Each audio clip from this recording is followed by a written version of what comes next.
Para prometer, nós temos agradecido a pessoa na instância que ajuda nós para chegar aqui nana. Nós começamos com Letterenfonds Fonds, Cultuurparticipatie, Cultuurfonds. Também nós temos sponsor que ajuda nós com parte técnico tremendamente. Nós temos B1 Multimedia, nós temos Smart City Media, nós temos La Amiga também que apoia-nos com a parte técnico. Nós temos IBB, que ajuda nós hopi bom durante o workshop na passou nós fazemos workshop na inana então dona nosso espaço e ajuda nós com nós por a criar segundo essa itatura general mina algo que dariba niende e Diaspora de manhã tá uma colaboração com mensen zeggen dingen qual uma plataforma para literatura e tour arte de palavra na Holanda uma colaboração com nós assim conjuntamente. Sim. Pensando que nós carregando narrativa de uma plataforma literária e também um coletivo de artistas. Sei que de primeiro dia que nós estamos iniciativa aqui, caminho nós tem semana, eigenlijk 10 dias de writers camp, de campamento literário, com dos coach literário, dos guia literário, de Corsol, Crescens Correia e também de Trinidad, Mohamed Moakil. Nós estamos conversando com ele sobre eigenlijk nada bata essencial ou cardinal de formação de tudo qual que você mira. I think we're going to switch in multiple languages from Papiamento to English, so feel free. So I think first off, in a general sense, it's been 10 intense days of getting to know each other. Lord Father. Afterwards, diving deep into the historical topics of Caribbean identity, to ultimately writing and editing and then performing a piece. How was the overall experience of these 10 days? First off, I think I'm a little overwhelmed right now for what I just saw on stage. And first off, but how do you say? It's a glad sense of overwhelmed. Pero anyhow, first thing I want to say is it's a pleasure, and I guess maybe unique, but to have the privilege to work with a group of intuitively intelligent, in this case, all women, and that know when to speak out, but also know how to be silent and just hug another one. They just felt each other. And then I was like, I'm just an outsider looking at something nice. Sometimes I was like, I'm coaching, but it doesn't even feel like I'm coaching. So I guess that makes it, smooth, easy. We had our plan and everything, but we intuitively we didn't even know each other before this. He only, yes, we were connected by the dreads, but I had like 2 video calls with him, and when we met, it was like, hey, ooh, ha, yeah. Toch? And then for some reason or another, we just understood each other and understood what we went with a group. I guess in the big sea called life they are in, we are waves that for this whole week, they frequently felt, I guess. And then after this, they go into bigger seas, I guess, I hope. Yes? You want to add to that? My lovely tomato? Tomato. Yeah, he says tomato. She mocking my accent all week. I don't think I have an accent, but clearly I do. I love it. Okay. So Rolf reached out to me in Trinidad and he was like, we want you to do this workshop. And it's something that I've been wanting to expand into. I mostly do music, yeah. And then after I had agreed, he informed me that it was just women. There were no men in this whole thing. So he is asking me, a man, to come and spend 10 days unearthing things with 10 women. So I was like, okay, at least there's one woman here who's going to help me. But what that meant for me was immediate surrender, right? I can't walk in here thinking that I understand anything. I have to walk in and understand that my thing is to just know what is already there, help them bring it to the surface, and watch them structure it, you know? So we had a lot of moments of really just helping them to bring things to the surface. Uncomfortable things, nice things, happy things, terrible things, things to cry for, things to scream about, things to just be silent about. And every day they came and they honestly went into it. They went deeper and deeper. And I think, you should really give them a round of applause. Yeah. Still, Let them like hear right it, now. We just give them a round of applause. And I have to say, there's something very, special about this group. They had no resistance. None. None. So we're like, okay, this exercise, close your eyes, go there. They went. Whatever we said. Yeah. Yeah. Whatever we said. And then just, how do you say? You can say it in Papi. Trust. I don't have to Trust. understand. No, I want you to understand. Okay. My lovely Muno Tomato. Okay.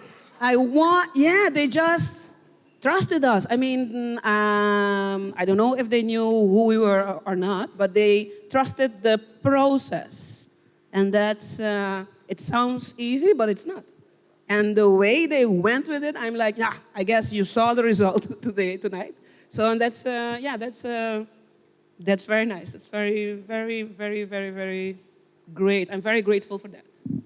Okay. I see on your face you wanna ask the next question. No, we talked too much. No, go ahead. Go ahead. No, Okay, I was just waiting for the moment and then I jump in. No rush. Okay. I wanted to ask because I remember a moment, and I'm going to start with Mohammed. I remember a moment where you prepared something and then you realized that it gave you something back. So I want to, if you want, you can share that moment, but I also want to know what have you learned from this process? Yeah, so again, a man walking into a workshop with 10 women for 10 days. It's not easy, if I'm being honest. And my first exercise with them was a meditation exercise. And I made everyone close their eyes, and I walked them through different scenarios, historical things, really trying to unearth different emotions in them, anger, sadness, joy, so they could write from those places and also that they could view history from different places. And some of the things that came up with them started to affect me because I started to feel as though I was an ancestor in those times as a man witnessing our women going through those things. So they were bringing these things to the surface of how the women felt. And I was the only man in the room feeling what it might have felt like for my ancestors, my male ancestors, to be looking on at this. And then feeling what it is like now, the amplified feeling of what it is like now, to sometimes look on our situation as Caribbean people. Yes, in many ways it's joyful and we find the joy in things and it's very beautiful, but it's a tough world for us and it's an even more tough world for our women. And so, yeah, even talking about it now is a little emotional. Just seeing the world through the eyes of 10 women for the last 10 days and being quiet most of the time and having to just listen. Yeah, I think, I don't think I'm going to be the same. That's beautiful. Christian? Okay. A lot of people have asked me, and several times in my life, like, do you give lessons of writing or acting, blah, blah, blah, blah. And I always say I rather be the creator, the participant, than a workshop leader, coach, whatever. So I dodged this type of thing my whole life. Then carrying narratives came. And my heart goes very deep with carrying narratives. And I'm about to turn 50, and I was like, Christian, this is the time to just go for it. So I went for it. And this process learned me to just trust me, who I am, and my intuition. So I can't say I did anything special, but just be there for them. I can't say I did something for them, but I was there for them. So my attention, my, how do you say, with motivation, with ideas, just be there and then feel like when to back off or otherwise stimulate, motivate. And definitely I should just trust my intuition more and the power of my intuition, I guess. So thank you for that. Of course, Dina. I think part of the impetus, the reason why we did this project also is because there's often a nationalist point of view or of patriotism, but we feel a sense of need to connect with the region as a whole. So for those that don't know, 3 writers were selected from other islands, so from Aruba, St. Martin, and Statia, but the open call was for all the other Dutch Caribbean islands. And I'm curious about that aspect of the whole Caribbean family. You know, we asked you out of Trinidad, what was that confluence of cultures, languages, different, even in English, West Indian, Creole. So I'm curious about that mixture, that exchange. We're not gonna get out of this unless we come together. We're not. The forces that are against the Caribbean and against our forward movement as people, they're far too large for us to tackle them one-on-one. We've tried that, you know?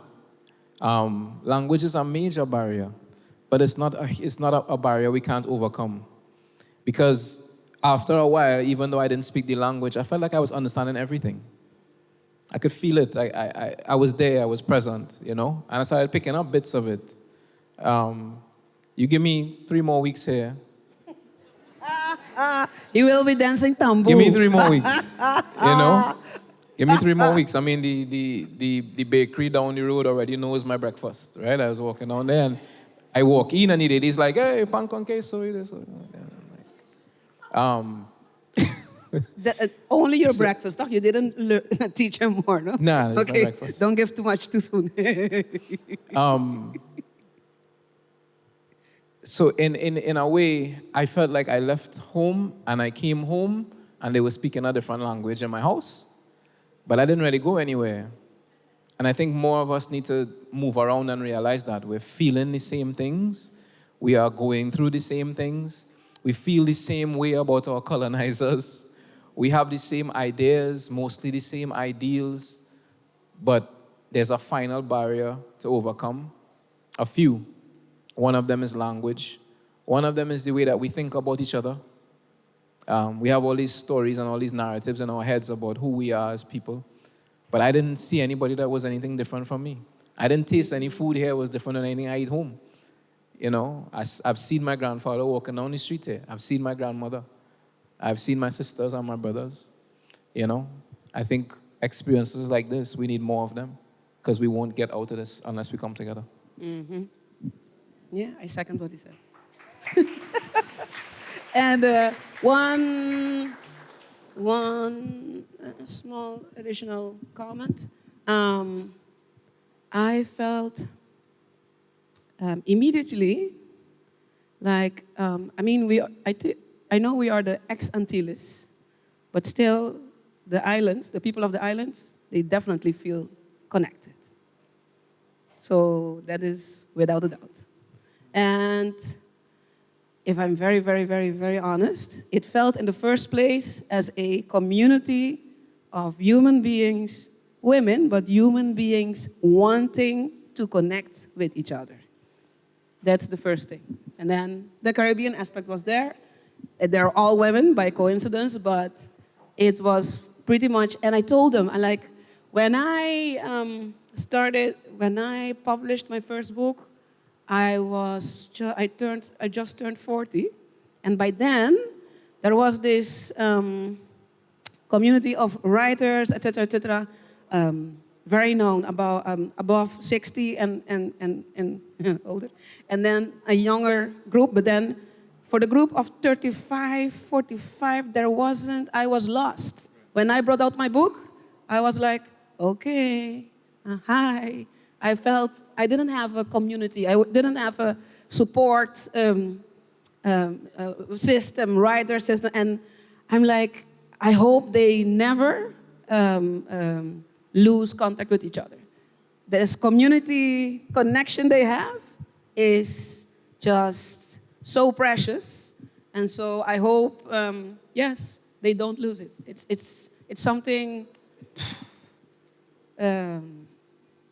yeah, so precious, I guess. So I hope they keep in contact, they keep supporting each other, etc., etc. Ja, toch? Thank you. Dios di lama. Ay, no sé qué era que cantique entera noche de nuestra vez.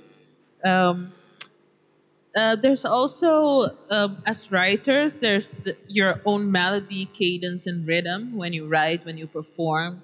And obviously, you, Christian, have a way of doing that, and Mohammed, you have a way of doing that. And then we have 10 other people doing it in their own way. And they're both musicians, Exactly, singers. that too. So, how did you experience that, like leading the participant in that sense? I think we let them,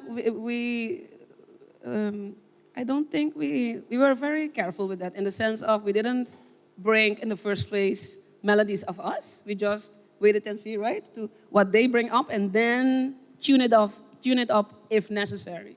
The chant came from a poem, a work by Alexandra.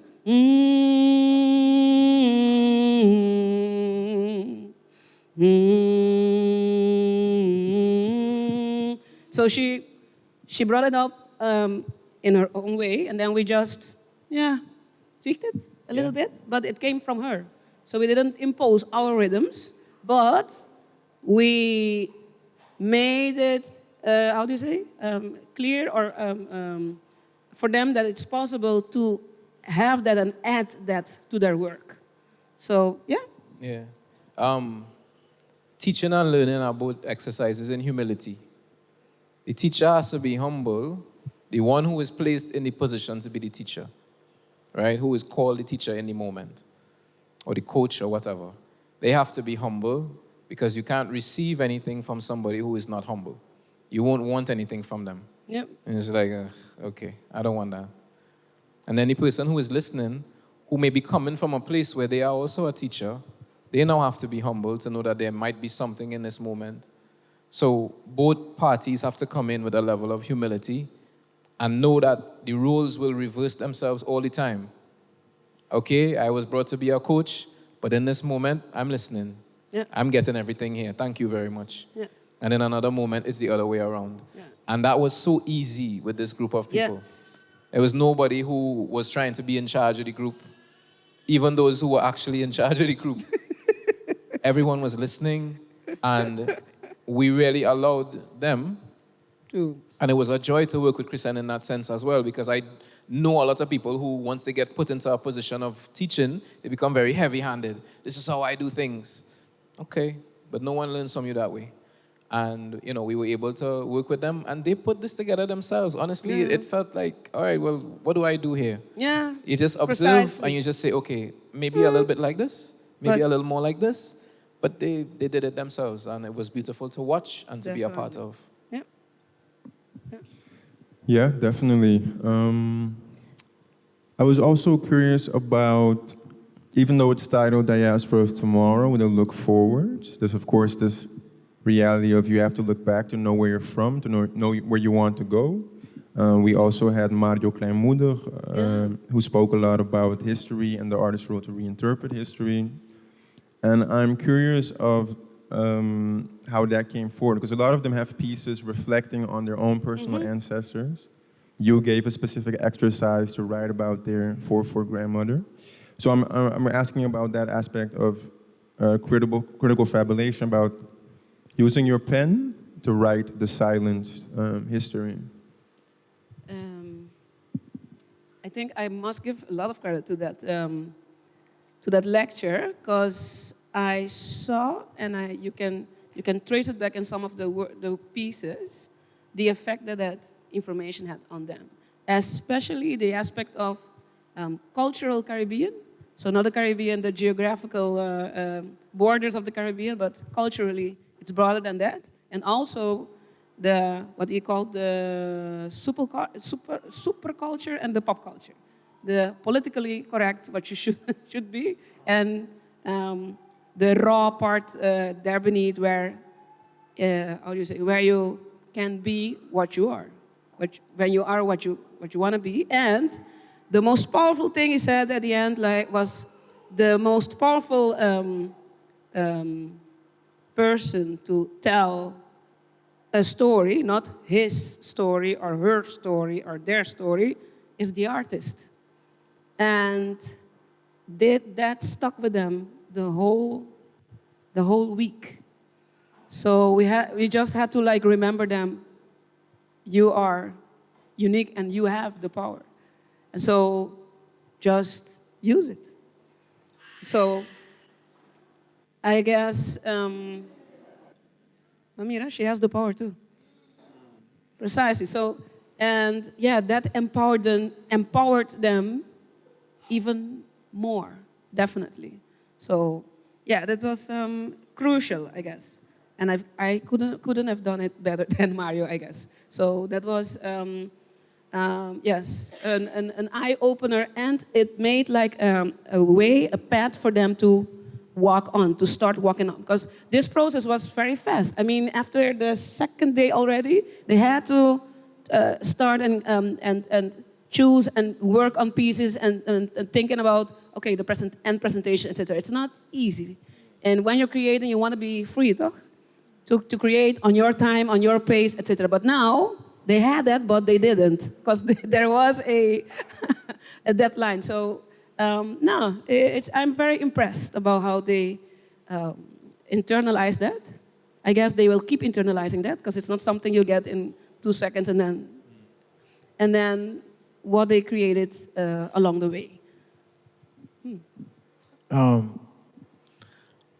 Our history is a secret that the world wants to keep a secret. Nobody want to talk about it. Not the people who perpetrated the atrocities, and they don't want the people who suffered from the atrocities to talk about it. The quicker that we could forget about it is the better for the rest of the world. They could just move on. We didn't happen. None of this happened. Our forefathers weren't colonized and enslaved and all that. No, just keep moving. And that's the message that the world tends to want to give us, you know. It's time to pull yourself up and move on. But there's so much buried and encoded and stuck in our DNA that we have to work out. And one of the exercises we did was bringing out joy, you know, because that's stuck in there too.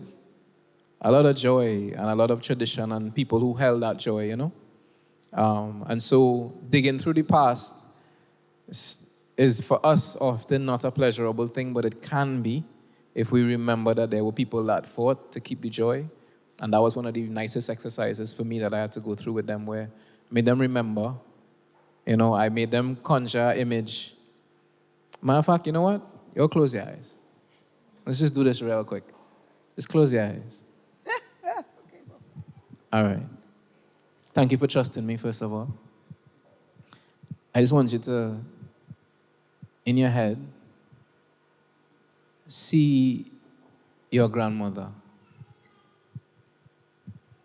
Now, she's living in a time where she can't look at a white man, her husband somewhere off in the field, if you have that type of ancestry. But when them children come home from wherever they come from, there's food on the stove, And she laughing with her hand on her hips. She washing their little faces. And she's sitting them down and telling them the stories about her great-grandmother and her great-great-grandmother, and she's keeping those stories alive.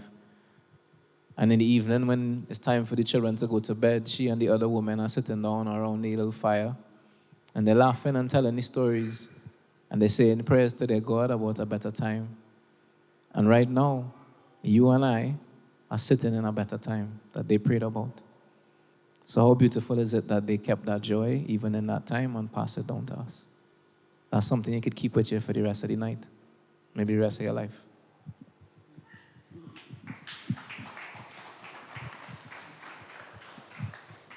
Okay, so we're gonna close the night with, I think, the question of the whole. Can we ask questions? Do you No? want to ask No, no, no. questions? Go ahead. Okay. No, well, if you want to ask questions, Christian, we can give you a chance to ask questions go after ahead. this. Go ahead. Okay, so the question of the camp, which is, if if you were in your ideal work, right? Your ideal work, what would be the diaspora of tomorrow for you?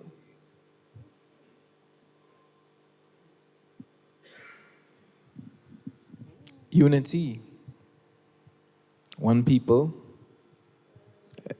a federated system, one voice when we face the world, one currency. Just one. There's no reason to be so divided among ourselves. It's what they want. The diaspora tomorrow, to me, is one voice. And the way that that one voice is now embedded in all of those societies, and they're so dependent on our existence, that when we speak, if we speak with one voice, it will echo through the whole of Europe and America. There's no way they could ignore it. But when it's one voice here, and then this prime minister is arguing with that one, and the IMF could come and do whatever they want to do in this island, and this one and that one, you know, and if we were to stand up and just say, no, we'll work on feeding ourselves for the next decade until we get to a point where there's a Caribbean food basket. We don't need nothing from y'all. We work on doing this, we work on, and I mean, I know it might sound very lofty, but if you don't even begin to think in these terms, it'll never happen, right? You have to kind of start thinking in it. And somebody sitting down here might be an economist who might be going, man, that artist don't know what the hell he's talking about. But everything I am was a dream. So, I don't know. Somebody dreamt me. I having a dream now. I think we could do it. That's my diaspora of tomorrow. And in that space, we have renewed the traditions of honoring our women. We have renewed the traditions of what our music is supposed to be. So we're no longer feeding ourselves poison and selling our people poison. We've renewed the traditions of what food is and what medicine is. And, you know, we've gone to that place where we were. Yeah, so the diaspora of tomorrow for me is one, you know. Within the next few years, AI is going to give us the translators that we need. That's not going to be a barrier anymore. Going to have a little thing here, and you're all going to have it, and you'll be here in Papiamento or whatever language you choose. So what excuse are we going to have then? You know? Yeah. I would add to that. In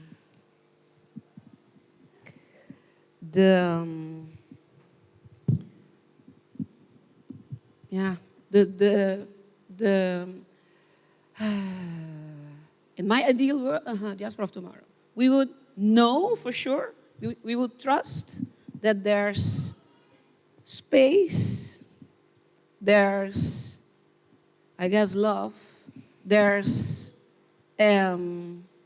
creation, there's glory for everybody. So there's no competition needed. There's no break you down so I can up needed. It's just we all can go up and at the same time, because there's space and how do you say abundance for everybody. I guess, because we can be together, but still, if you don't know that, then at some point the unity won't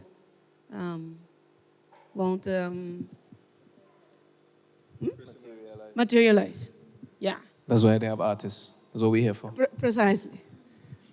So, yeah, in my ideal world, that would be wonderful if we had that. definitely. Well, beautiful.